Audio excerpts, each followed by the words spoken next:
Students, welcome back to online agriculture. आज हम discuss करेंगे आईसीआर जेआरएफ का 2021 का पेपर। अभी रिसेंट में क्या ट्रेंड चल रहा है क्वेश्चन का, जैसे आपको पता है अभी स्टेटमेंट वाले क्वेश्चन आ रहे हैं, रीजन असर्शन के क्वेश्चन आ रहे हैं, ठीक है। कैसे अटेम्प्ट करना है उन्हें और किस टॉपिक से कितने कितने क्वेश्चन आ रहे हैं, तो इससे आपको काफी हेल्प मिलेगी। अब इसमें फर्स्ट क्वेश्चन देखो, how much photo period is required by long day plant. ठीक है, अभी जो लॉन्ग डे प्लांट होते हैं तो कितने फोटो पीरियड की रिक्वायरमेंट होती है, तो बिल्कुल सिंपल सा क्वेश्चन है ये। इसमें रहेगा मोर देन 14 आवर्स। ठीक है, अभी 14 घंटों से ज्यादा फोटो पीरियड होना चाहिए। अब 14 घंटों से कितना भी ज्यादा हो सकता है, ठीक है। वैसा नहीं है, अभी 15 ही है, मान लो 14 से अगर ज्यादा 16 आवर्स हो रहा है, 15 आवर्स हो रहा है, ठीक है, या फिर 17 आवर्स हो रहा है, तो वो सारा चल जाएगा। मतलब एक थ्रेशोल्ड लिमिट सेट है, भी एक लिमिट है, ठीक है। जैसे 14 आवर्स है, ये एक लिमिट है, इससे ज्यादा होना चाहिए, कितना भी ज्यादा हो सकता है। वही बात होती है शॉर्ट डे प्लांट्स के साथ। जो शॉर्ट डे प्लांट्स होते हैं उनके लिए लिमिट होती है 10 आवर्स की। भी 10 घंटों से कम होना चाहिए, 10 घंटों से कितना भी कम हो सकता है, ठीक है। लेस देन 10 आवर्स है, भी अब 10 घंटों से फॉर एग्जाम्पल 8 आवर्स हो रहा है या फिर 7 आवर्स हो रहा है, उनमें फ्लावरिंग आ जाएगी, ठीक है।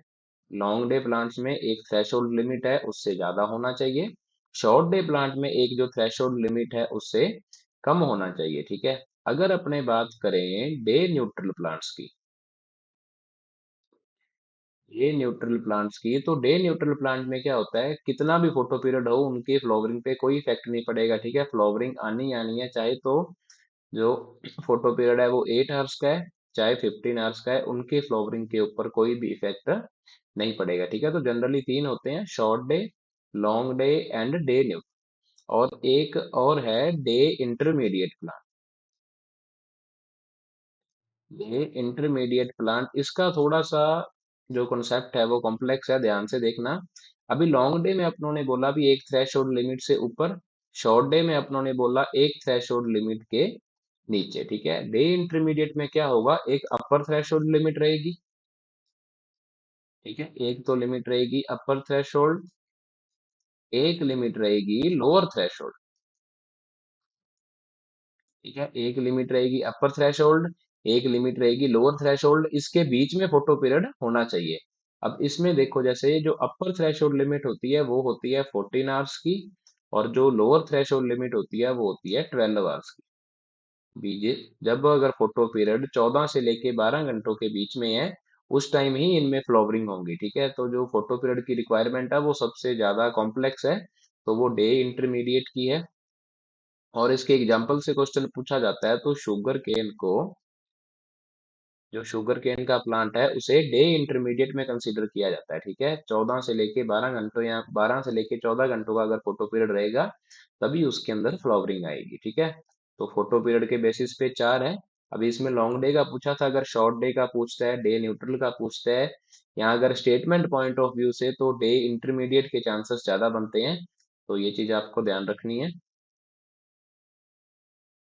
अभी नेक्स्ट क्वेश्चन देखो, harvesting time of boro and aus rice is carried out during, ठीक है। भी हार्वेस्टिंग टाइम का पूछा है बोरो और ओस राइस का। ऑप्शन में भी दो दो सीजन्स दे रखे हैं, तो ये चीज तो ऑब्वियस ही है, ठीक है। अब इसमें रिस्पेक्टिवली नहीं लिखा, भी जो पहले वाला टाइम है ये बोरो की बात कर रहा है, और जो बाद वाला टाइम है वो ओस की बात कर रहा है, ठीक है। अब जैसे आपको पता है अभी तीन टाइप के होते हैं, अगर अपने सीजन के अकॉर्डिंग देखें तो ओस, अमन और बोरो, ठीक है। इसके लिए बिल्कुल सिंपल सी ट्रिक आपको मैं बताता हूँ, वो याद रखोगे तो कभी नहीं भूलोगे आप। इसकी आप ट्रिक याद रख लेना, मजनू और सनम, ठीक है। MJNSN और M, ठीक है।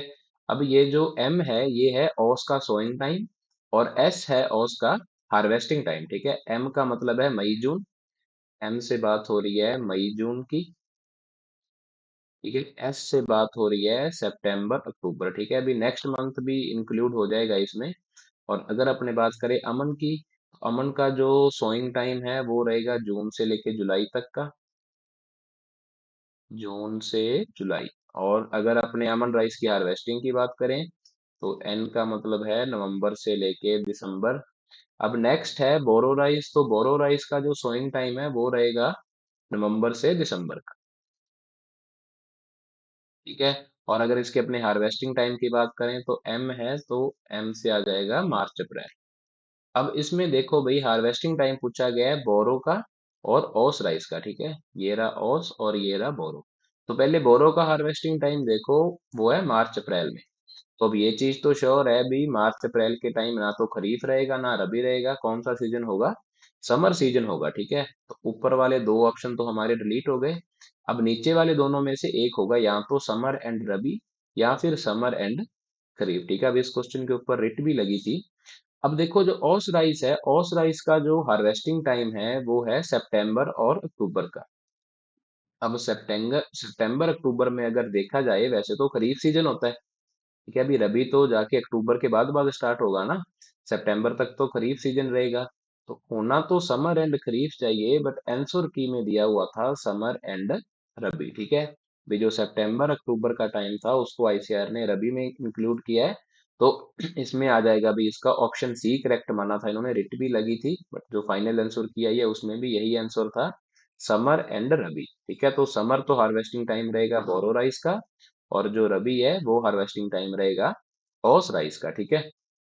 अब इसमें एक और चीज देखो, ये जो ओस वर्ड है ना, ये लिया गया है आशु से, ठीक है। आशु का मतलब होता है अर्ली। और जो अमन राइस है, अमन का मतलब आपको पता है अभी पीस होता है, ठीक है, शांति। और जो स्टेबल प्रोडक्शन की अगर अपने बात करें ना, कई बार ये भी स्टेटमेंट पूछ ली जाती है कि सबसे स्टेबल प्रोडक्शन तीनों में से किसका होगा, तो सबसे स्टेबल प्रोडक्शन है वो अमन राइस का होगा, ठीक है। आपको पता है अभी जो राइस है वो है तो खरीफ की क्रॉप ही, चलो रबी में ग्रो हो रहा है, साउदर्न स्टेट्स में हो रहा है, ईस्टर्न स्टेट में हो रहा है, बट जो उनकी बढ़िया इल्ड है वो हमें खरीफ सीजन में ही मिलेगी, ठीक है। तो आप स्टेबल प्रोडक्शन की बात कर सकते हो भी, अगर प्रोडक्शन स्टेबल रहेगा तो शांति भी बनी रहेगी, ठीक है।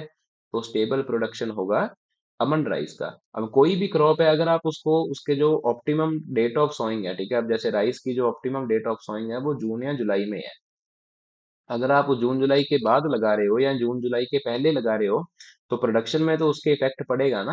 अब अर्ली वैरायटीज भी होती हैं, लेट वैरायटीज भी होती हैं, बट सही इल्ड जो सबसे बेस्ट इल्ड है वो कौन सी देगी? जो ऑप्टिमम डेट ऑफ सोइंग है उस टाइम लगाई गई है, ठीक है। तो ये जो अमन राइस है जून जुलाई में लगाया जाएगा ये, और सबसे जो स्टेबल प्रोडक्शन है वो अमन राइस का रहेगा, ठीक है। अभी अगर स्टेटमेंट से क्वेश्चन पूछा जाता है तो वो भी आप अटेम्प्ट कर लोगे, और इसका रहेगा समर और रबी, ठीक है। इस ट्रिक से आपको याद रह जाएगा, MJNSNM, ठीक है, मजनू सनम। नेक्स्ट क्वेश्चन देखो, the correct order of crops with respect to their water requirement, ठीक है। ये जब क्लासेस ली थी मैंने उस टाइम भी काफी बार इसका जिक्र किया था, अभी सीक्वेंस वाले क्वेश्चन पूछे जाते हैं, ठीक है। वो किसी भी चीज का हो सकता है सीक्वेंस। अब इसमें देखो वाटर रिक्वायरमेंट से सीक्वेंस पूछ लिया, वाटर रिक्वायरमेंट अपने वैसे तो याद कर लेते हैं। अब इसमें देखो भाई, सभी ऑप्शन में पहले नंबर पर लिखा हुआ है राइस। तो ये बात तो नो डाउट क्लियर है ना भी, सबसे ज्यादा वाटर रिक्वायरमेंट तो राइस की होगी। और राइस का आप सबको पता है भी, वाटर रिक्वायरमेंट कितनी रहती है राइस की? 900 to 2500 ml। और एक चीज और याद रखना भी, कई बार ये वाटर रिक्वायरमेंट अगर मान लो किसी पर्टिकुलर क्रॉप का पूछे, जैसे राइस की वाटर रिक्वायरमेंट पूछी है, तो कई बार ऑप्शन वो सेंटीमीटर में दे देता है, ठीक है।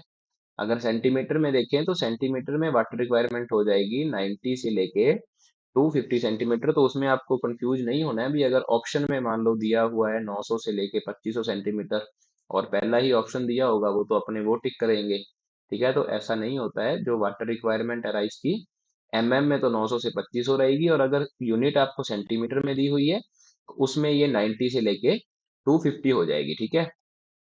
ये तो क्लियर है, अभी पहला ऑप्शन तो राइस आएगा। अब दूसरा ऑप्शन देखो, इसमें दूसरा ऑप्शन आएगा कॉटन, क्योंकि कॉटन की जो वाटर रिक्वायरमेंट है वो है 700 से लेके 1300 mm। और तीसरा ऑप्शन आप देखो, राइस के बाद कॉटन सिर्फ दो ही ऑप्शंस में है, एक तो ऑप्शन ए में और एक ऑप्शन डी में, ठीक है। ये वाला भी ऑप्शन डिलीट हो गया, और ये वाला ऑप्शन भी डिलीट हो गया, ठीक है। राइस के बाद कॉटन, कॉटन के बाद मेज। अब इसमें भी राइस के बाद कॉटन और कॉटन के बाद मेज, ये भी क्लियर है, क्योंकि जो मेज है उसकी वाटर रिक्वायरमेंट रहेगी 500 से लेके 800 ml। अब अपने को डिसाइड करना है भी, मेज के बाद बीट आएगा या पी आएगा, ठीक है। तो जो वीट की वाटर रिक्वायरमेंट है वो है 450 to 650 mm, और पी की वाटर रिक्वायरमेंट रहती है 400 mm के अराउंड, ठीक है। तो ये जो ऑप्शन ए है वो सही हो जाएगा।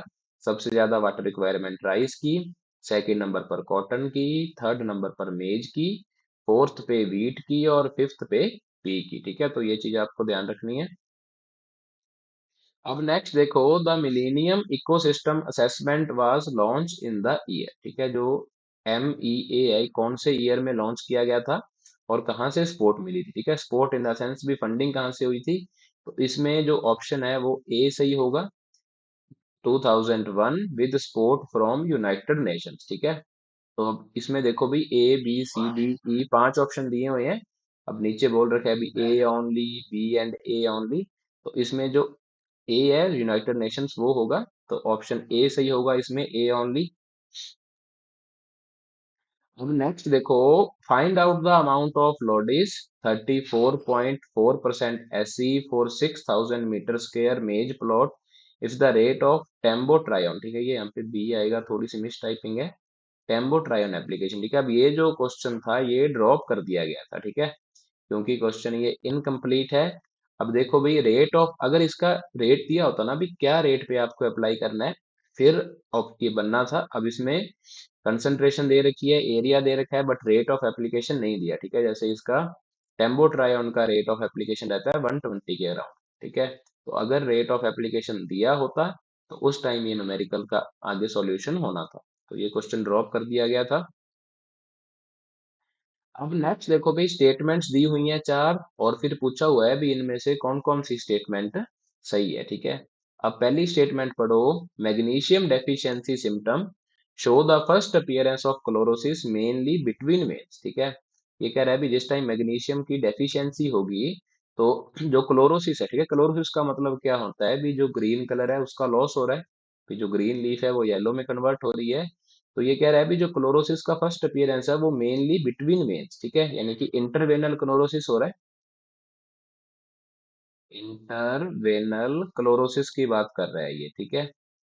इंटरवेनल क्लोरोसिस क्या होता है भी जो वेन्स है ना, जैसे मान लो ये लीफ है, इसकी जो वेन्स बनी हुई है, ये वेन्स तो रहेंगी ग्रीन और इनके बीच वाला पोर्शन हो जाएगा येलो, इसे हम बोलते हैं इंटरवेनल क्लोरोसिस। तो ये जो फर्स्ट स्टेटमेंट है ये बिल्कुल सही है। मैग्नीशियम की डेफिशिएंसी से इंटरवेनल क्लोरोसिस होता है, और वो इंटरवेनल क्लोरोसिस कौन सी लीव्स पे होगा भाई, ओल्डर लीव्स पे होगा, ठीक है। अब इसमें लीव्स का मेंशन नहीं किया हुआ है, बट ये स्टेटमेंट सही रहेगी। सेकंड स्टेटमेंट देखो, iron deficiency cause interveinal chlorosis which first appear in older leaves with distinct grain wheels, ठीक है। अब ये स्टेटमेंट सारी सही है, बट ये जो ओल्डर लीव्स लिखा हुआ है ना, ये चीज नहीं आनी थी। अगर यहाँ पे यंगर लीव्स आता उस केस में ये स्टेटमेंट सही होता, क्योंकि जो आयरन की डेफिशिएंसी है उसमें भी इंटरवेनल क्लोरोसिस ही होता है, ठीक है। जैसे मैग्नीशियम में हो रहा है, उसी तरह आयरन की डेफिशिएंसी में भी इंटरवेनल क्लोरोसिस होगा, बट वो कौन सी लीव्स पे होता है, जो यंगर लीव्स हैं, ठीक है। तो ये स्टेटमेंट हमारी हो जाएगी गलत, ठीक है। अब बी स्टेटमेंट हमें पता है गलत है, तो जिस जिस ऑप्शन में बी है उसका तो सवाल ही नहीं पैदा होता, ठीक है। अब ये भी ऑप्शन डिलीट हो गया, और ये भी ऑप्शन डिलीट हो गया, ठीक है। अब जो थर्ड ऑप्शन है उसमें लिखा हुआ A C and D only, fourth option है। अब ये देखो, ये भी बी वाला डिलीट हो गया। तो हमें क्लियर है भी जो ऑप्शन सी ही सही होगा। अब ये आगे वाली स्टेटमेंट भी पढ़ लेते हैं। नेक्स्ट देखो, manganese deficiency cause brownish black spot in pea and grey speck of oat, ठीक है। तो जो ओट का ग्रे स्पैक है वो मैग्नीज की डेफिशिएंसी से ही होता है, तो ये स्टेटमेंट भी सही रहेगा। अब स्टेटमेंट डी देखो, बोरोन डेफिशिएंसी शो ब्राउनिश और reddish young leaves and growing points of shoot आएगा यहाँ पे, growing point of shoot and roots die, ठीक है। तो ये स्टेटमेंट भी बिल्कुल सही रहेगी। तो इसमें देखो भी ऑप्शन सी सही हो जाएगा, A C and D only. Next देखो, which one of the following pairs is not the basic races of sorghum, ठीक है। ये बोल रहा है भी कौन सी सोरगम की बेसिक रेस नहीं है भी जिससे सोरगम इवॉल्व हुआ है। तो फर्स्ट देखो, बाई कलर एंड काफिर, ये भी बेसिक रेस है सोरगम की। ड्यूरा एंड बाई कलर, ये भी बेसिक रेस है। ग्यूनिया एंड ड्यूरा, ये भी बेसिक रेस है। और ये है ना जो जिम्नोथेरिया एंड हेटेरोस्टेकी, ये बेसिक रेस है पर्ल मिलेट की। ठीक है, तो ऑप्शन डी सही हो जाएगा। अब नेक्स्ट देखो, device used for measuring water flow in pipes. ठीक है, पाइप्स के अंदर जो वाटर फ्लो हो रहा है उसको मेजर करने के लिए जो डिवाइस यूज होती है उसे क्या बोलेंगे, यहाँ कौन सी डिवाइस यूज होती है? तो इसका सही ऑप्शन होगा ए, जो वेंचुरी मीटर है वो यूज होता है वाटर फ्लो इन पाइप्स को मेजर करने के लिए, मतलब जो पाइप्स में वाटर फ्लो हो रहा है। अब ये जो नीचे वाले हैं वियर, पार्शल फ्लूम और कट थ्रोट फ्लूम, ठीक है, ये भी वाटर फ्लो को मेजर करने के लिए यूज होते हैं, बट इनका यूज होता है मेनली ओपन चैनल में। इन तीनों का जो यूज है वो होता है ओपन चैनल में, और जो वेंचुरी मीटर है उसका यूज होगा पाइप्स को मेजर करने में। ठीक है, अब जैसे आपने पढ़ा होगा तो इनके अलग अलग फॉर्मूलाज भी डेवलप किए गए हैं। तो जनरली फॉर्मूला काफी बड़े हैं इसके, और कैलकुलेशन तो पॉसिबल नहीं है। ठीक है, क्योंकि कैलकुलेशन के लिए अलग से टेबल लगेगी कांस्टेंट की वैल्यू निकालने के लिए, तो न्यूमेरिकल तो इनमें से नहीं आएगा, और फॉर्मूला से भी जनरली क्वेश्चन नहीं पूछता है। बट आप इसके यूज याद कर लेना। ठीक है, यूज कहाँ कहाँ होते हैं, जैसे अब ये भी बिल्कुल सिंपल यूज पूछा गया है इसका, भी पाइप्स के अंदर जो वाटर फ्लो हो रहा है उसे मेजर करने के लिए कौन यूज होगा। ठीक है, तो वेंचुरी मीटर यूज होगा। अब इनसे स्टेटमेंट भी आ सकती है, जैसे मान लो स्टेटमेंट आ गई wear is used for measuring water flow in pipes, तो वो स्टेटमेंट गलत होगी। अब वही अगर स्टेटमेंट आती है अभी partial flume is used to measure water flow in open channel, ठीक है, तो वो स्टेटमेंट सही रहेगी।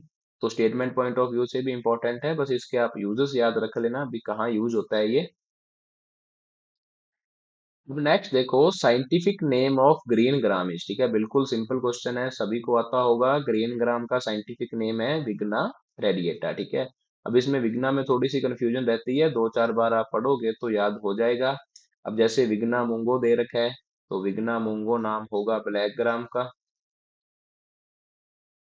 ठीक है, अगर अपनी बात करें विग्ना साइनेंसिस की, तो विग्ना साइनेंसिस नाम रहेगा काउपी का। ग्लाइसिन मैक्स तो आप सबको पता है भी सोयाबीन का नाम है।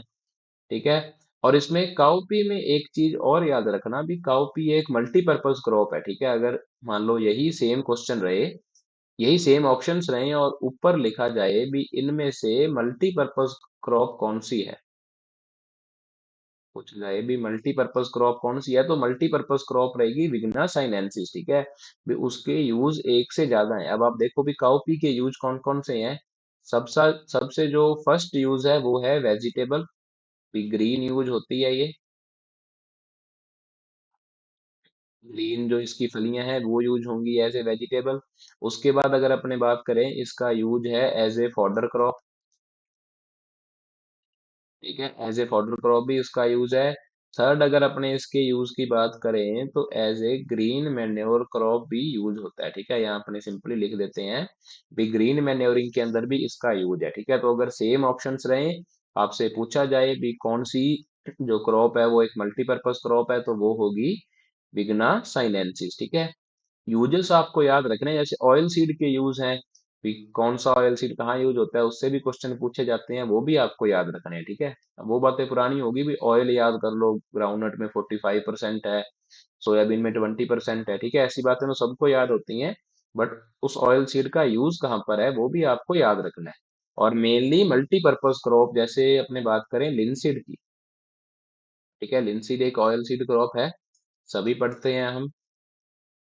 बट जो लिनसीड है इससे फाइबर भी एक्सट्रैक्ट किया जाता है। ठीक है, तो ये भी कई बार क्वेश्चन पूछते हैं भी ऐसी कौन सी क्रॉप है जो एज ए ऑयल सीड भी ग्रो होती है और हम उसका फाइबर भी एक्सट्रैक्ट करते हैं। ठीक है, तो जो लिनसीड है ऑयल सीड भी है और वो फाइबर भी एक्सट्रैक्ट करेंगे। नेक्स्ट अगर अपने ऐसी क्रॉप की बात करें तो सन हेम्प है। ठीक है, डेंचे से सभी फेमिलियर हो आप, तो जो डेंचा है उसका ग्रीन मैन्योरिंग में तो हम यूज पढ़ते ही हैं। ठीक है, अभी सबसे जो वाइडेस्ट यूज है उसका भी सबसे ज्यादा जो क्रॉप यूज होती है ग्रीन मैन्योरिंग में वो सन हेम्प है। बट ग्रीन मैन्योरिंग के साथ साथ अगर अपने बात करें सन हेम्प का यूज है फाइबर में। ठीक है, फाइबर एक्सट्रैक्ट किया जाता है सन हेम्प से। वैसे कमर्शियली ग्रो नहीं करते हैं सन हेम्प को फाइबर के लिए, बट फिर भी हम उससे फाइबर एक्सट्रैक्ट कर सकते हैं। ठीक है, तो ये दो क्रॉप्स का आप याद रखना। लिनसीड और सनहेम्प का। लिनसीड को यूज करते हैं ऑयल सीड एंड फाइबर के लिए, और सनहेम्प का यूज रहेगा ग्रीन मैन्योर प्लस फाइबर के लिए। अब नेक्स्ट देखो जी, अब स्टेटमेंट दी हुई है आपको रीजन और असर्शन वाली, ठीक है। स्टेटमेंट दी होगी सबसे पहले असर्शन, ठीक है। कोई भी स्टेटमेंट है, नीचे उसका रीजन लिखा हुआ भी, ये रीजन उसको जस्टिफाई कर रहा है नहीं कर रहा, ठीक है।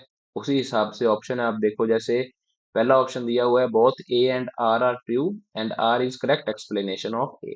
दोनों स्टेटमेंट ट्रू हैं, और आर जो ऊपर वाला ए असर्शन दिया हुआ है उसे जस्टिफाई कर रहा है, उसको करेक्टली एक्सप्लेन कर रहा है, ठीक है। अब दूसरा देखो भी दोनों ट्रू हैं, बट जो आर है, जो रीजन दिया हुआ है, वो अजर्शन को अच्छे से एक्सप्लेन नहीं कर रहा है, ठीक है। अभी उसका करेक्ट एक्सप्लेनेशन नहीं है।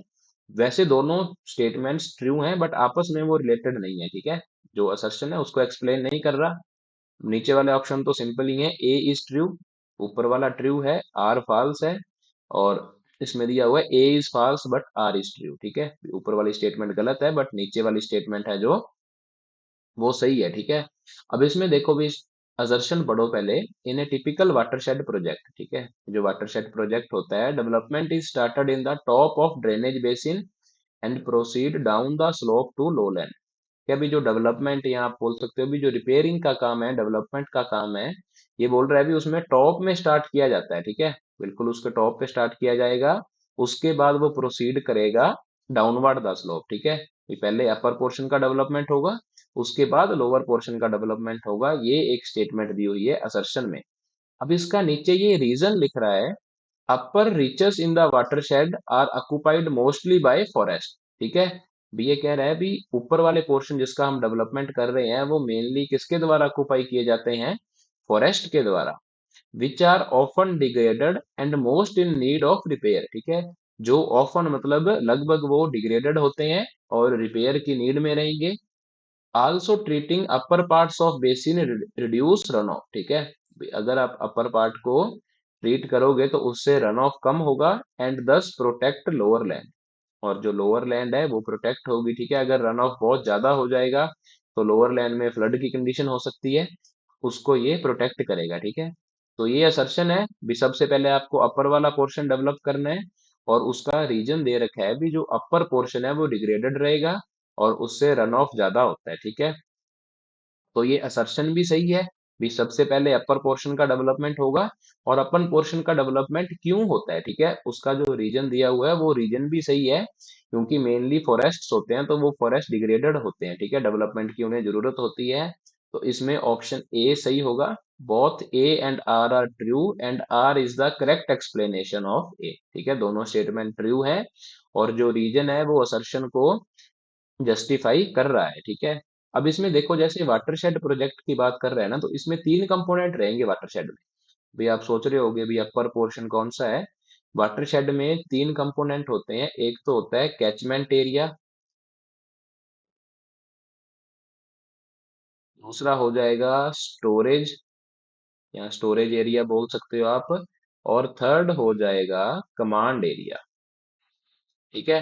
कैचमेंट एरिया रहेगा अभी जहां से पानी कलेक्ट होके आ रहा है, ठीक है। अब जैसे फॉरेस्ट की बात कर रहे हैं तो फॉरेस्ट में बारिश हुई, वहां पे रन ऑफ हुआ, वो जो पानी कलेक्ट होके स्टोरेज में आ रहा है, ठीक है। तो फॉरेस्ट वाले एरिया को हम बोलेंगे कैचमेंट एरिया। जैसे फॉर एग्जांपल अभी यहाँ पे अपन बना लेते हैं, भी ये कोई स्टोरेज है, और यहाँ पर फॉरेस्ट ग्रो हो रहा है, ठीक है, फॉरेस्ट ग्रो हो रहा है। भी यहाँ पे जो बारिश हुई उसका पानी आ जाएगा, ठीक है। तो जितने एरिया से, मान लो जो फॉरेस्ट था वो 100 हेक्टेयर में था, ठीक है, 100 हेक्टेयर से जो पानी कलेक्ट हो रहा है उसे हम बोलेंगे भी ये 100 हेक्टेयर उसका कैचमेंट एरिया है, ठीक है। 100 हेक्टेयर से हम पानी कलेक्ट कर रहे हैं, जहाँ पे स्टोर किया उसको स्टोरेज या वाटरशेड प्रोजेक्ट बोल देंगे। उसके बाद आगे आपको यूज कहाँ करना है, ठीक है। यूज तो इरिगेशन के लिए है ना, तो जिस एरिया में हम यूज कर रहे हैं उसको बोलेंगे कमांड एरिया, ठीक है। जहाँ पे इरिगेशन के लिए यूज कर रहे हैं ना हम इस वाटर को, उसको बोलेंगे कमांड एरिया। तो ये तीन टर्म्स याद रखनी है आपको, ये भी स्टेटमेंट पॉइंट ऑफ व्यू से इंपॉर्टेंट है। Catchment area, storage area and command area.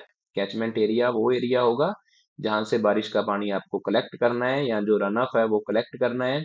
Storage area में पानी कलेक्ट रहेगा या स्टोर रहेगा, और कमांड एरिया में आपको इरिगेशन देनी है, ठीक है। वाटरशेड से एक स्टेटमेंट और बनता है अभी, वाटरशेड की एक्चुअली आप डिफाइन कैसे करोगे वाटरशेड को, ठीक है। तो वाटरशेड की सिंपल सी डेफिनेशन है कि वाटरशेड में पानी आ तो कई सोर्सेस से सकता है, ठीक है। जैसे इधर से भी पानी आ रहा है, भी जो इनलेट है, ठीक है, जहां से पानी आ रहा है उसको इनलेट बोलेंगे।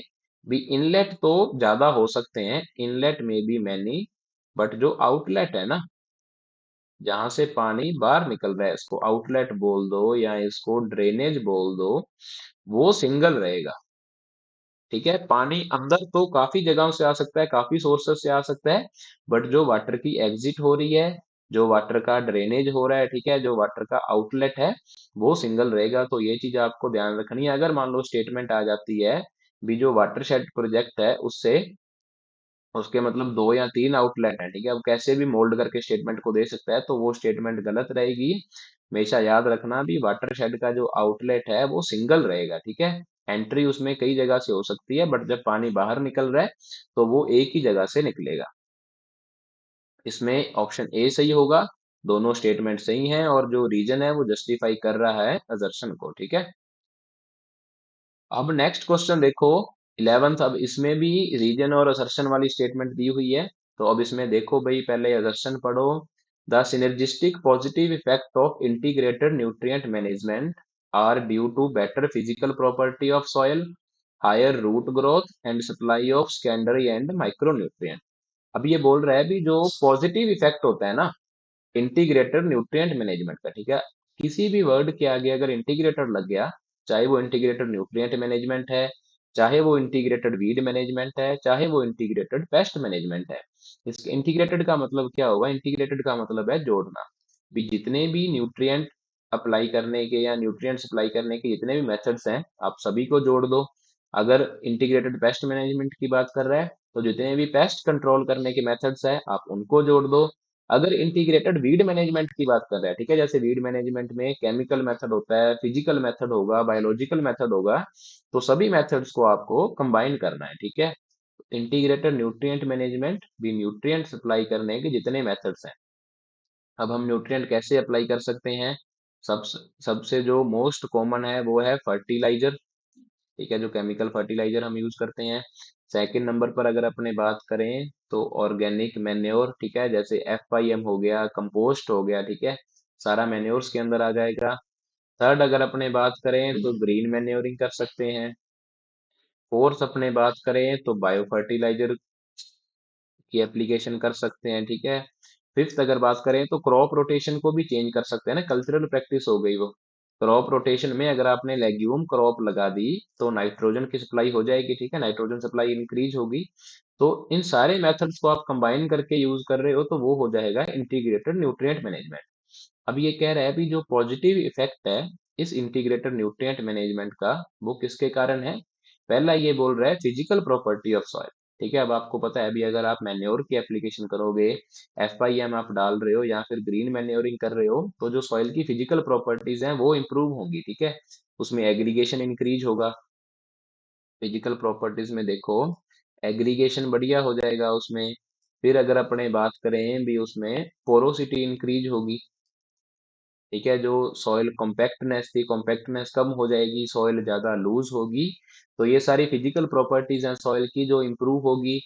अब नेक्स्ट ये बोल रहा है हायर रूट ग्रोथ, ठीक है, जो रूट ग्रोथ है वो ज्यादा होगी। अब रूट ग्रोथ ज्यादा कैसे होती है, ये जितनी भी आपको प्रॉपर्टी बताई ना, जैसे उसकी पोरोसिटी बढ़ गई, सॉइल लूज हो गई, तो उस केस में जो प्लांट है वो, प्लांट की रूट है वो ज्यादा ग्रोथ करेगी। नेक्स्ट ये कह रहा है supply of secondary and micro nutrient, ठीक है। सेकेंडरी न्यूट्रिएंट्स जैसे कैल्शियम, मैग्नीशियम, सल्फर है। माइक्रो न्यूट्रिएंट्स जैसे आयरन है, मैग्नीज है, बोरोन है। तो जब आप FIM डालते हो तो उसमें लगभग जितने भी एसेंशियल न्यूट्रिएंट्स है ना, सभी प्रेजेंट होते हैं। सभी प्रेजेंट होंगे तो उनकी सप्लाई भी होगी, ठीक है। तो ये जो असर्शन दिया हुआ है ये बिल्कुल सही है, ठीक है, असर्शन सही है, क्योंकि INM में जो इल्ड इंक्रीज होती है या जो पॉजिटिव इफेक्ट है वो इन्हीं के कारण है। फिजिकल प्रॉपर्टी भी बढ़िया रहेगी, रूट ग्रोथ बढ़िया होगा, और जो सेकेंडरी और माइक्रो न्यूट्रिएंट्स हैं उनकी सप्लाई भी इंक्रीज होगी। अब नेक्स्ट अपने देखते हैं भाई इसका रीजन, भी रीजन क्या क्या दिया हुआ है इसमें। इसमें देखो, site specific nutrient management provides scientific principle for optimally spotting crops with the nutrient as and when needed for specific field in particular cropping season and cropping system। ठीक है, अब ये बता रहा है साइट स्पेसिफिक न्यूट्रिएंट मैनेजमेंट का। ठीक है, site specific nutrient management actually precision farming का एक कंपोनेंट आ गया। ठीक है, यहाँ जिसको अपने साइट स्पेसिफिक फार्मिंग भी बोल देते हैं। उसमें क्या होता है भी, सारे फील्ड की रिक्वायरमेंट अलग अलग होती है। ठीक है, भी कुछ फील्ड है, फील्ड का पोर्शन है वो ज्यादा फर्टाइल होगा, कुछ उसी फील्ड का पोर्शन वो कम फर्टाइल होगा। ठीक है, तो उस केस में क्या होगा भाई, आप जो ज्यादा फर्टाइल है उसमें आप न्यूट्रिएंट कम डालो, और जो कम फर्टाइल है उसमें न्यूट्रिएंट ज्यादा डालो। ठीक है, उससे क्या होगा, इल्ड इंक्रीज होगी।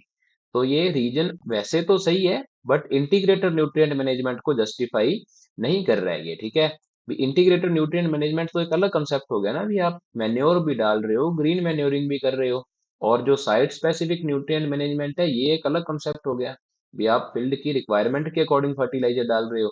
तो इसमें ऑप्शन बी सही होगा। ठीक है, both A and R correct, but R is not the correct explanation of A. Statement तो दोनों सही है अलग अलग, बट आपस में रिलेटेबल नहीं है, ये जो रीजन है ये इस असर्शन का नहीं है। ठीक है, तो इसमें ऑप्शन बी सही रहेगा। अब नेक्स्ट क्वेश्चन देखो, मैच द फॉलोइंग दिया हुआ है। ठीक है, अब इसमें फर्स्ट तो दिया हुआ है वीड, और सेकंड दिया हुआ है बायो कंट्रोल एजेंट। भी आपको बायो कंट्रोल एजेंट से मैच करना है। ठीक है, बायोलॉजिकल वीड कंट्रोल से क्वेश्चन हर बार आता ही आता है, तो उसको अच्छे से पढ़ लेना। अब इसमें देखो, जैसे वीड्स का दिया हुआ है, ओरो बैंक के दिया है, पार्थेनियम दिया है, लेंटाना कैमेरा दिया है, एंड कुस्कुत्ता दिया है।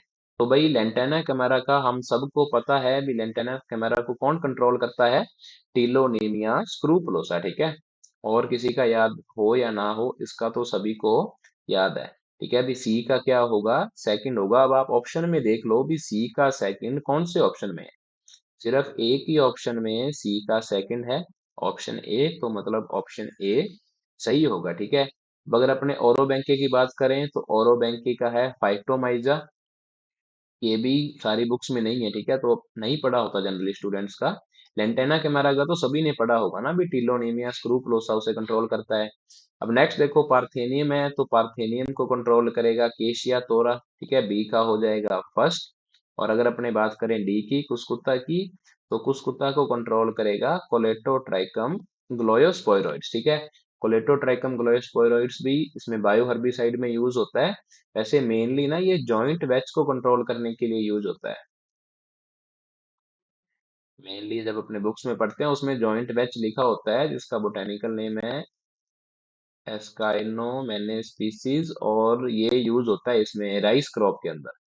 ठीक है, राइस क्रॉप का वीड है उसके अंदर यूज होता है, बट कुछ कुत्ता के लिए भी यूज होगा ये।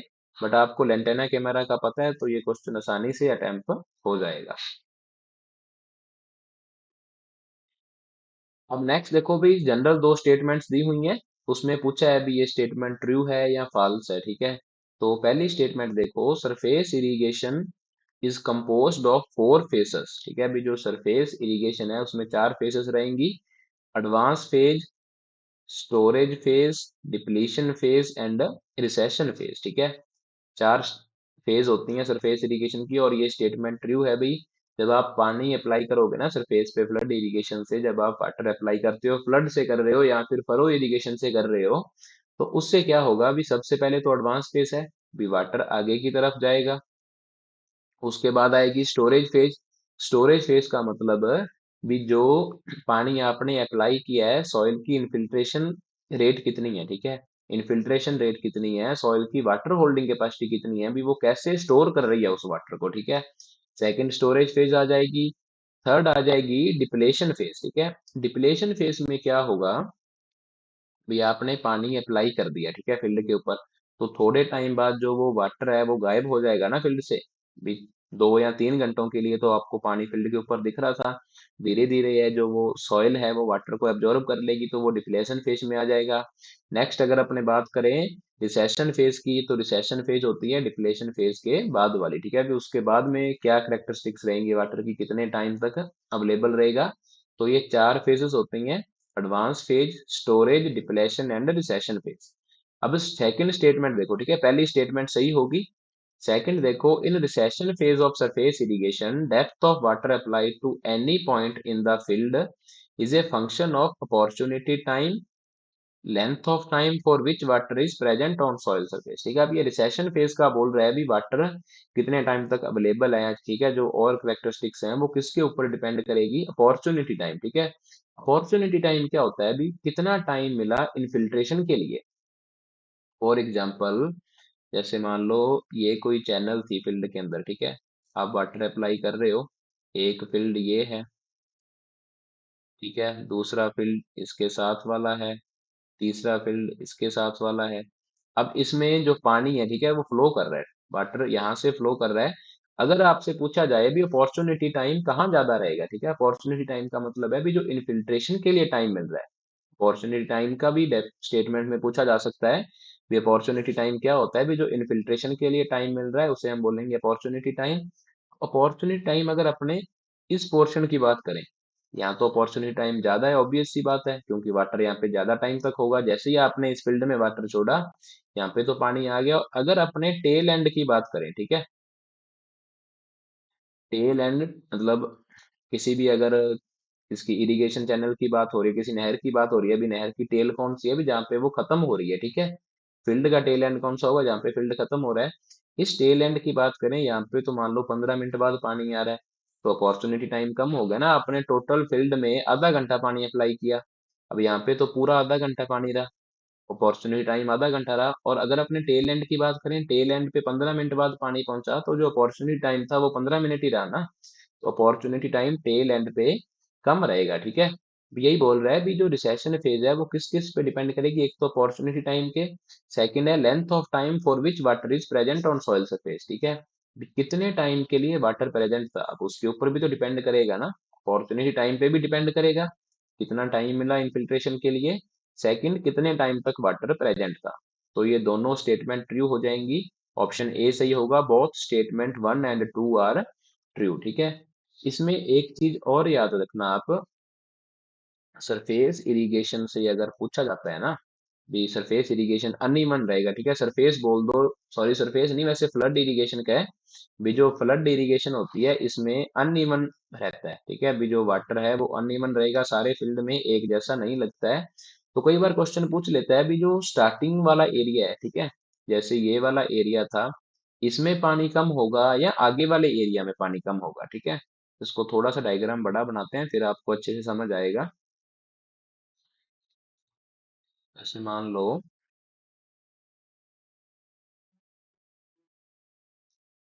ये हमारा कोई फील्ड है, ठीक है, ये हमारा फील्ड है, इधर से पानी जा रहा है, आपने पानी लगाया। तो अभी ये पूछ रहा है भी जो अनइवन की बात कर रहे हो, भी फ्लड इरिगेशन में पानी अनइवन रहेगा, एफिशिएंसी नहीं होती। अनइवन कौन से एरिया में रहेगा, अभी इस वाले एरिया को पानी कम मिलेगा या आगे वाले एरिया को पानी कम मिलेगा। ठीक है, तो अगर अपने जनरल एज्यूम करें तो सिंपल सी बात है, भी ये जो आगे वाला एरिया यहाँ पर तो पानी ज्यादा रहेगा, और जो टेल एंड है, ठीक है, जो टेल एंड है वहां पानी रहेगा कम। अगर जनरल पूछा जाए तो यही सही होगा, बट अगर क्वेश्चन आएगा ना तो वो सॉइल टाइप आपको मेंशन करके देगा। दो सॉइल है, एक तो होती है सैंडी सॉइल, एक रहेगी क्ले सॉइल। सैंडी और क्ले का ही पूछेगा। तो जो तो सैंडी सॉइल है उसमें ये जो ये वाला पोर्शन है ना, सैंडी सॉइल की बात कर रहा हूं मैं, जो स्टार्टिंग वाला पोर्शन है वहां तो वाटर रहेगा ज्यादा, और जो आगे वाला पोर्शन है वहां वाटर रहेगा कम। ठीक है, सैंडी सॉइल की बात हो रही है। इसमें आप दूसरे पॉइंट ऑफ व्यू से भी देख सकते हो, भी जो अपॉर्चुनिटी टाइम है इनफिल्ट्रेशन के लिए वो इसको ज्यादा मिल रहा है और आगे वाले को कम मिल रहा है, तभी आगे वाटर ज्यादा है और जो टेल एंड है वहां पानी कम है। अगर अपने बात करें क्ले सॉइल की, तो क्ले सॉइल में जो आगे वाला मतलब टेल एंड वाला पोर्शन है ना, वहां वाटर ज्यादा होगा, वहां वाटर ज्यादा रहेगा, और जो स्टार्टिंग वाला पोर्शन है वहां वाटर होगा कम। अब ऐसा क्यों होता है, ठीक है, यही क्वेश्चन पूछा जाता है रीजन असर्शन में। ऐसा इसलिए होता है क्योंकि जो क्ले सॉइल है उसका इन्फिल्ट्रेशन रेट बहुत कम होती है। ठीक है, पानी तेजी से आगे चला जाएगा, और ये जो पोर्शन है इसको उतना टाइम नहीं मिल पाता अभी वाटर को एब्जॉर्ब कर ले ये। ठीक है, वाटर फ्लो करके आगे चला जाएगा, और जो आगे वाला एरिया है, यहाँ अपने बात करें भी जो फील्ड का टेल एंड है, वहां पे अपॉर्चुनिटी टाइम ज्यादा मिलेगा और उस एरिया में इन्फिल्ट्रेशन ज्यादा होगा। ठीक है, अनइवन दोनों केसेस में होगा, सैंडी में भी और क्ले में भी।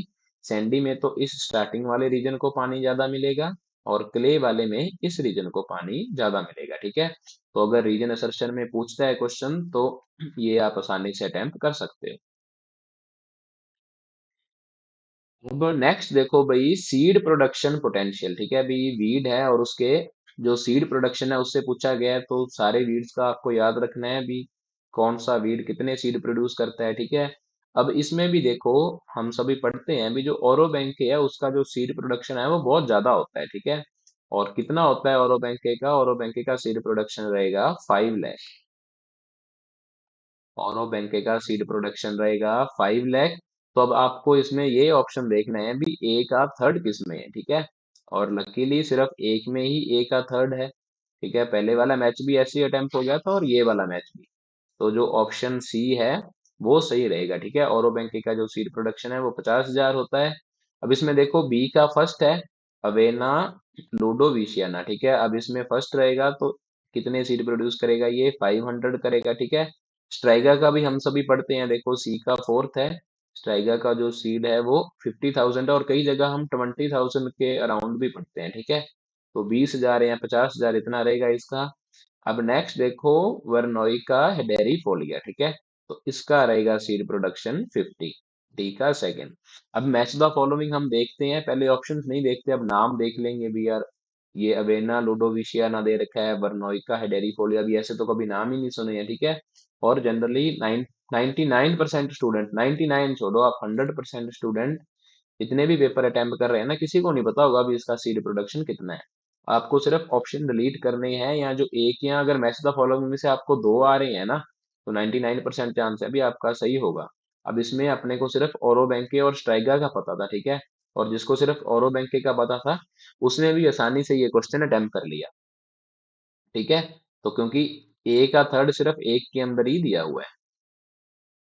अब नेक्स्ट क्वेश्चन देखो जी, brace number one reagent consist of mixture of. ठीक है, इसने पूछा है भी ब्रेक नंबर वन रिएजेंट होता है उसके अंदर किस किस का मिक्सचर है, तो इसमें ऑप्शन ए सही होगा, 0.03 NH4F प्लस 0.025 NHCl। ठीक है, तो अब ये जो क्वेश्चन है ये पार्ट है एनालिटिक केमिस्ट्री का। ठीक है, अभी जहाँ पे हम एनालिसिस करते हैं सॉइल सैंपल का भी, किसमें कितने न्यूट्रिएंट्स है, तो उस प्रैक्टिकल वाले जो पोर्शन है ना उससे भी क्वेश्चन आ जाते हैं, तो उसको आप स्किप मत किया करो, उसे भी पढ़ना है। ठीक है, भी कौन सा जो रिएजेंट है वो किसके लिए यूज होता है। अभी बाकी भी जैसे बोरोन के लिए हॉट वाटर यूज होता है पर्टिकुलरली। ठीक है, बोरोन के लिए हॉट वाटर यूज होगा, तो इस तरह से आपको सारों का याद रखना है। और अगर अपने ब्रे की बात करें तो ये जो ब्रे का रिएजेंट है ये फॉस्फोरस के लिए यूज होता है। ब्रे का जो रिएजेंट है वो यूज होता है फॉस्फोरस के लिए, ये चीज याद रखनी है। और एक चीज जो और याद रखने वाली है, पूछा जाता है भी ब्रे रिएजेंट कौन सी सॉइल में यूज होगा, तो ब्रे रिएजेंट यूज होता है एसिड सॉइल के अंदर। ठीक है, ब्रे रिएजेंट यूज होगा एसिड सॉइल के अंदर, ये बात भी याद रखनी है। प्लस आपको एक चीज और याद रखनी है भी, जो ऑल्सन रिएजेंट, ठीक है, ऑल्सन रिएजेंट भी फॉस्फोरस के लिए ही यूज होता है। ऑल्सन रिएजेंट भी फॉस्फोरस के लिए यूज होगा, और ये यूज होता है स्लाइटली एल्केलाइन सॉइल में। स्लाइटली एल्केलाइन सॉइल्स के अंदर, तो ये चीज आपको याद रखनी है, जो ब्रे रिएजेंट है वो यूज होगा एसिड सॉइल के लिए, और जो ऑल्सन रिएजेंट है वो स्लाइटली एल्केलाइन सॉइल के लिए यूज होता है। दोनों ही किसके मेथड है? फॉस्फोरस डिटर्मिनेशन के मेथड है। ठीक है, और जो न्यूट्रिएंट्स की रेंज है, ठीक है, वो भी आपको याद रखनी है। ठीक है, रेंज है जिसको अपन रेटिंग बोलते हैं ना, भी हाई मीडियम और लो। ठीक है, तो रेटिंग से भी क्वेश्चन आते हैं, ये भी आपको याद रखनी है। नेक्स्ट देखो, degree of unsaturation of lipids can be measured as. ठीक है, भी लिपिड की जो अनसैचुरेशन है वो हम किससे मेजर करेंगे? उसमें ऑप्शन ए सही रहेगा, जो आयोडीन नंबर होता है उससे हम डिग्री ऑफ अनसैचुरेशन मेजर करते हैं। ठीक है, अब ये होता क्या है सैचुरेशन और अनसैचुरेशन? लिपिड की बात कर लो या जनरली हाइड्रोकार्बन्स की बात कर लो, तो दो टाइप के रहेंगे, एक तो होता है सैचुरेटेड, एक होता है अनसैचुरेटेड। ठीक है, उससे पहले आपको एक चीज याद रखनी है, अभी अगर आपसे पूछे भी हमारे लिए बेनिफिशियल कौन सा है, जैसे लिपिड्स की बात करें या जो ऑयल सीड्स आते हैं, ठीक है, भी जो ऑयल है, अनसेचुरेटेड सॉइल हमारे लिए अच्छा है या सैचुरेटेड, सॉरी सॉइल नहीं ऑयल, भी सैचुरेटेड ऑयल हमारे लिए अच्छा है या अनसैचुरेटेड ऑयल हमारे लिए अच्छा है। ठीक है, तो हमारे लिए जो बेनिफिशियल रहेगा हेल्थ पॉइंट ऑफ व्यू से, तो वो अनसैचुरेटेड फैटी एसिड या अनसैचुरेटेड जो ऑयल होता है, ऑयल के अंदर फैटी एसिड्स ही होते हैं, वो बेनिफिशियल रहेगा। अब होता क्या है, जैसे हम सॉइल की बात करते हैं भी, ये सॉइल सैचुरेटेड है, इसका मतलब है भी अब उस सॉइल में और पानी नहीं आ सकता। ठीक है, जैसे फॉर एग्जांपल ये मैं कोई गिलास बना रहा हूँ, इसकी कैपेसिटी है 250 ml। अगर आपने इसमें 250 ml पानी भर दिया, ठीक है, 250 ml पानी भर दिया, तो अब इसमें और पानी नहीं आ सकता ना। अगर जैसे मान लो आप 20 ml पानी और डाल रहे हो, 20 ml पानी डाला तो 20 ml पानी भाई बाहर निकल जाएगा। ठीक है, अगर इसकी 250 ml की कैपेसिटी है तो इसमें वाटर 250 ml ही आएगा, उससे ज्यादा नहीं आएगा। ठीक है, तो हम बोल देंगे भी ये गिलास सैचुरेटेड है। अगर अपने हाइड्रोकार्बन्स की बात करें, ठीक है, मैं दो चेन्स बनाता हूँ यहाँ पे, कार्बन की वैलेंसी 4 होती है। ठीक है, तो तीन तीन हाइड्रोजन जुड़े हुए हैं, एक तो कंडीशन ये है, और एक कंडीशन है भी इनमें डबल बॉन्ड है, और अभी दो दो हाइड्रोजन जुड़ेंगे इसमें।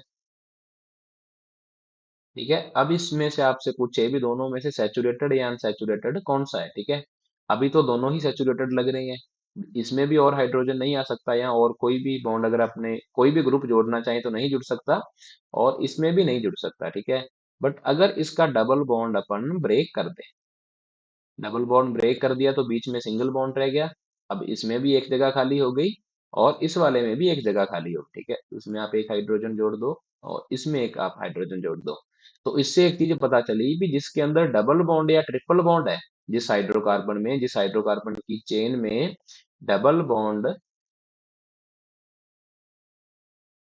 या फिर ट्रिपल बॉन्ड है, उसे हम बोलेंगे भी वो हाइड्रोकार्बन है अनसैचुरेटेड। जिसके अंदर सिंगल बॉन्ड है, उसे हम बोलेंगे भी ये हाइड्रोकार्बन क्या है, सैचुरेटेड है। अब इसके अंदर आप कोई भी बॉन्ड ब्रेक नहीं कर सकते, किसी भी तरह से और ऐड नहीं कर सकते। तो जो सैचुरेटेड हाइड्रोकार्बन रहेंगे उनमें रहेगा सिंगल बॉन्ड, और जो अनसैचुरेटेड हाइड्रोकार्बन रहेंगे उनमें रहेगा डबल बॉन्ड। ठीक है, अब जो आयोडीन नंबर है वो मेजर कैसे करता है, अब आयोडीन से जब आप ट्रीट करोगे ना हाइड्रोकार्बन को, तो वो उसे सैचुरेट करेगा। ठीक है, अब जितना ज्यादा मान लो भी इसमें कोई हाइड्रोकार्बन है, उसके अंदर तीन डबल बॉन्ड्स हैं और एक के अंदर दो डबल बॉन्ड्स हैं। जो आयोडीन का काम क्या है, डबल बॉन्ड्स को ब्रेक करना है और उसे सैचुरेट करना है। ठीक है, इसमें तीन डबल बॉन्ड है, उसमें आयोडीन की अमाउंट ज्यादा चाहिए। ठीक है, ऑब्वियस सी बात है भी आयोडीन ज्यादा चाहिए, और जिसके अंदर दो डबल बॉन्ड्स हैं उसके अंदर आयोडीन की जो अमाउंट है वो कम चाहिए। ठीक है, इससे अभी आपकी एक स्टेटमेंट बन रही है, इससे हमें एक चीज पता चली कि more the value of iodine number, या सिंपली आप बोल दो more the iodine number higher will be degree of unsaturation.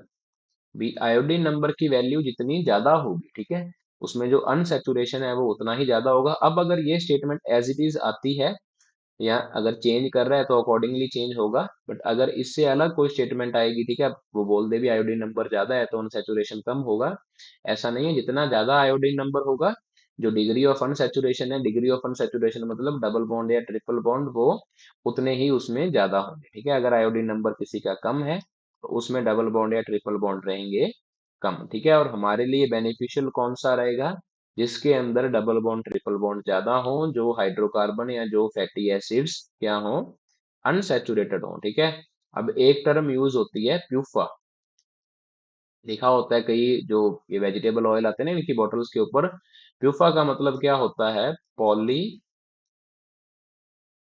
Unsaturated fatty acids. ठीक है, पॉली अनसैचुरेटेड फैटी एसिड। अब पॉली एक होता है mono unsaturated fatty acid. Mono unsaturated का मतलब क्या रहेगा भी एक जगह डबल बॉन्ड या ट्रिपल बॉन्ड है। पॉली अनसैचुरेटेड फैटी एसिड का मतलब भी एक से ज्यादा, ठीक है, दो तीन या चार जगह पे डबल बॉन्ड या ट्रिपल बॉन्ड पाए जा रहे हैं, उसे हम बोल देंगे PUFA, poly unsaturated fatty acids. अब नेक्स्ट देखो, the primary raw material, sorry यहाँ पे न्यू नहीं है, ये रॉ मटेरियल है। Primary raw material use for commercial manufacturing of muriate of potash fertiliser, ठीक है। अभी जो म्यूरेट ऑफ पोटाश है, एमओपी है, ठीक है। एमओपी जो फर्टिलाइजर है, इसका फॉर्मूला रहेगा केसीएल। उसको बनाने के लिए कौन सा रॉ मटेरियल सबसे ज्यादा यूज होता है, ठीक है। उसके लिए यूज होगा सिल्वीनाइट, ठीक है। सिल्वीनाइट यूज होता है एमओपी को बनाने के लिए। इसमें जो पोटाश रहेगा वो रहेगा 60%। और अगर आपसे पूछा जाए एसओपी को बनाने के लिए, ठीक है, एसओपी बोल दो इसको, या फिर बोल दो sulphate of potash. Sulphate of potash को बनाने के लिए कौन सा रॉ मटेरियल यूज होगा, तो उस टाइम आप लिखोगे भी सिल्वाइट यूज होता है, ठीक है। सिल्वाइट को जनरली ट्रीट किया जाता है H2SO4 से। सिल्वाइट का फॉर्मूला भी KCl ही होता है। KCl को ट्रीट करोगे आप H2SO4 से, तो K2SO4 बन जाएगा, ठीक है। तो ये चीज भी ध्यान रखनी है आपको। और K2 है, अगर इसमें अपने बात करें भी पोटाशियम कंटेंट कितना रहेगा, तो 48% रहेगा। और जनरल बातें तो आपको पता ही होंगी भी, जो KCl है उसे हम शुगर क्रॉप्स के लिए या जो सोलानेसी फैमिली की क्रॉप्स हैं उनके लिए यूज नहीं करते, ठीक है। पर्टिकुलरली तंबाकू के लिए, जिसके अंदर शुगर पाई जा रही है, जैसे शुगर केन है, उसमें भी यूज नहीं करना है। और तंबाकू के लिए भी, ठीक है। तंबाकू की जो बर्निंग क्वालिटी होती है ना, तंबाकू की लीव्स की जो बर्निंग क्वालिटी होती है वो इफेक्टेड होती है इससे। और कितना होना चाहिए क्लोरीन कंटेंट इसमें, लेस देन 1.5%।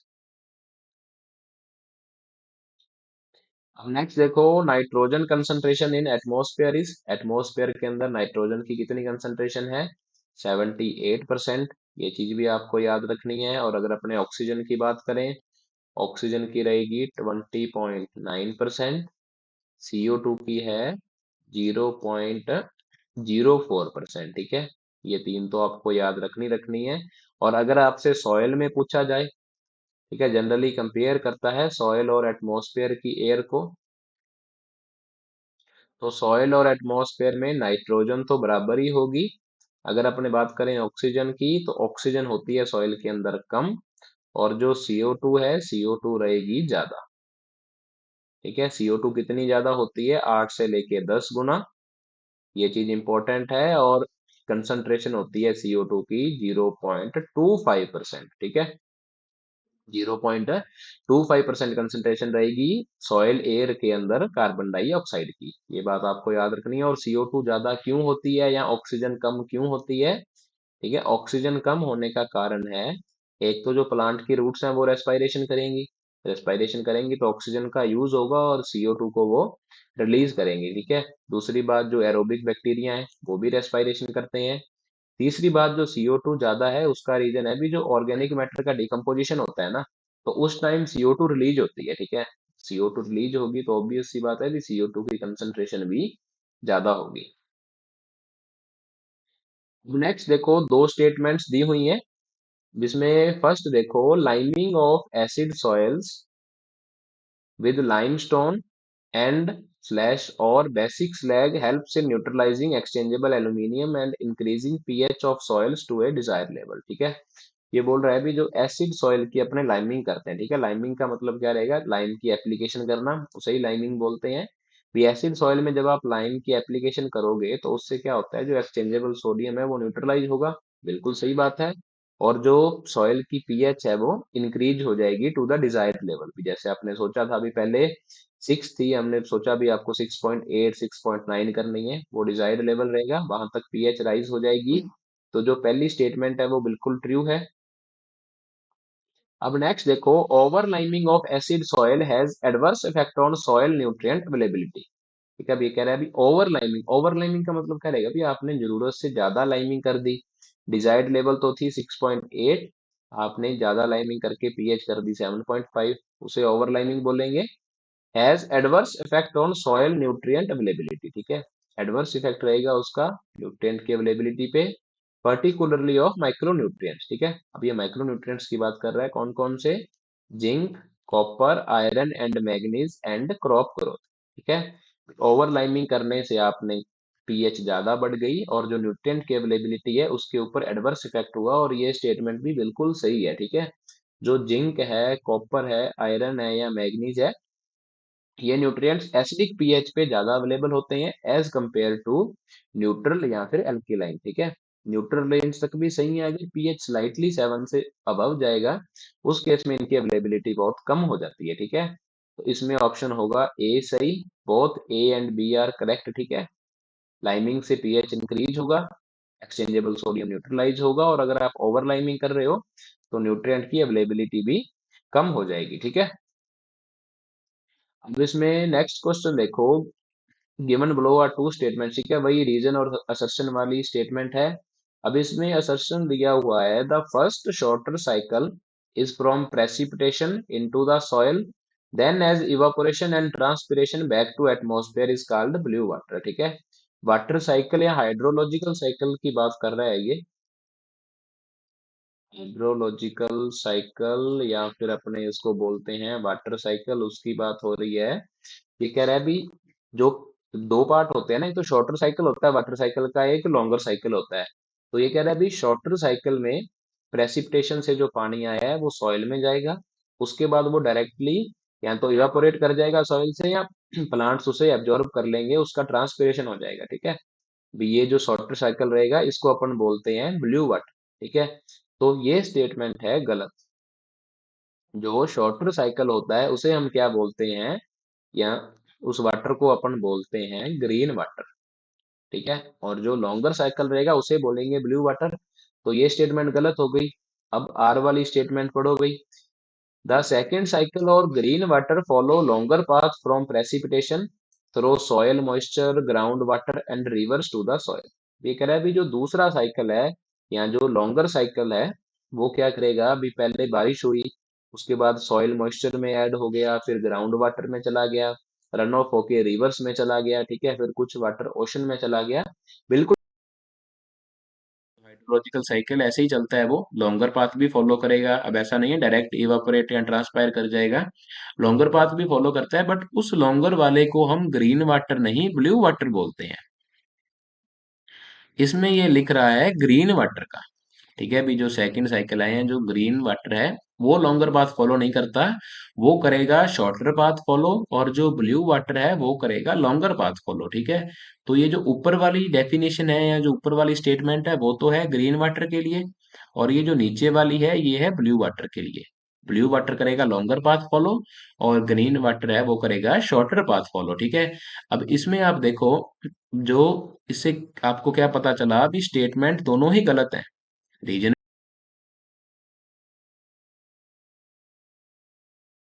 ऑप्शन नहीं है जहां पे ये हो भी दोनों स्टेटमेंट्स फॉल्स हैं, तो ये जो क्वेश्चन है वो ड्रॉप कर दिया गया था। बट मैंने इसको इसमें रखा है ताकि कॉन्सेप्ट तो भी आपका क्लियर हो ना, ग्रीन वाटर और ब्लू वाटर का पता चला आपको। यह क्वेश्चन ड्रॉप कर दिया गया था, इसका सही आंसर क्या होना था, अभी both statements are false. Both statements are false, but ऐसा ऑप्शन में ही नहीं है, इसीलिए क्वेश्चन को ड्रॉप कर दिया गया था। ठीक है, तो याद रखना ग्रीन वाटर और ब्लू वाटर का। और एक दो टर्म्स इससे रिलेटेड और हैं वो भी देख लो, एक हम पढ़ते हैं ग्रे वाटर। तो ग्रे वाटर हम किस वाटर को बोलते हैं, जो पानी हमारे किचन का होता है। ठीक है, किचन का वेस्ट है, या फिर जो पानी हमारे बाथरूम का वेस्ट है, अभी जहां पर आप नहाते हो सिर्फ साबुन ही मिक्स है उस पानी में, उस वाटर को हम बोलेंगे ग्रे वाटर। और इससे स्टेटमेंट कैसे बनती है, भी ग्रे वाटर को हम एज इट इज यूज कर सकते हैं एग्रीकल्चर के लिए। ठीक है, विदाउट एनी ट्रीटमेंट, जो ग्रे वाटर है उसे हम यूज कर सकते हैं एग्रीकल्चर के लिए विदाउट एनी ट्रीटमेंट। ठीक है, बिना किसी ट्रीटमेंट के लिए इरिगेशन के लिए हम यूज कर सकते हैं। और अगर अपने बात करें ब्लैक वाटर की, ठीक है, ब्लैक वाटर कौन सा होता है, जो सीवरेज वाला पानी है ना, जो हमारी टॉयलेट्स का वेस्ट है, जो सीवरेज वाला पानी है उसे हम बोलेंगे ब्लैक वाटर। और ब्लैक वाटर का पहले आपको ट्रीटमेंट करना पड़ेगा। ठीक है, should be treated before use, पहले उसका ट्रीटमेंट करना पड़ेगा, फिर आगे उसका यूज होगा। तो ये दोनों आपको क्लियर रखने हैं, ग्रे वाटर को हम एज इट इज यूज करते हैं बिना किसी ट्रीटमेंट के, और जो ब्लैक वाटर है उसका पहले ट्रीटमेंट करना पड़ेगा, फिर यूज होता है उसका। ठीक है, तो ये दोनों ध्यान रखना। और एक टर्म और है वर्चुअल वाटर।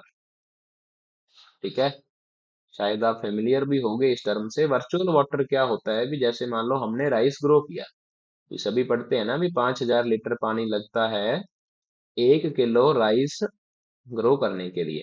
जैसे मान लो आपने 1 किलो राइस ही किसी और कंट्री में एक्सपोर्ट कर दिया, तो उस 1 किलो राइस के साथ साथ आपने 5,000 लीटर पानी भी एक्सपोर्ट किया है। ठीक है, पानी एक्सपोर्ट होता हुआ आपको दिखा तो नहीं, बट पानी एक्सपोर्ट तो हुआ है ना, तो उसे बोल देंगे वर्चुअल वाटर भी। जब आप राइस या कोई भी क्रॉप ग्रो कर रहे हो तो उसके लिए वाटर भी तो यूज होता है ना। अगर आप 1 किलो राइस को सेल कर रहे हो तो उसके साथ साथ जो 5,000 लीटर पानी है वो भी सेल हो रहा है या वो भी एक्सपोर्ट हो रहा है। ठीक है, तो ये चीज आपको ध्यान रखनी है। वर्चुअल वाटर का ये ऐसे सिंपल से कई बार क्वेश्चन पूछ लेते हैं।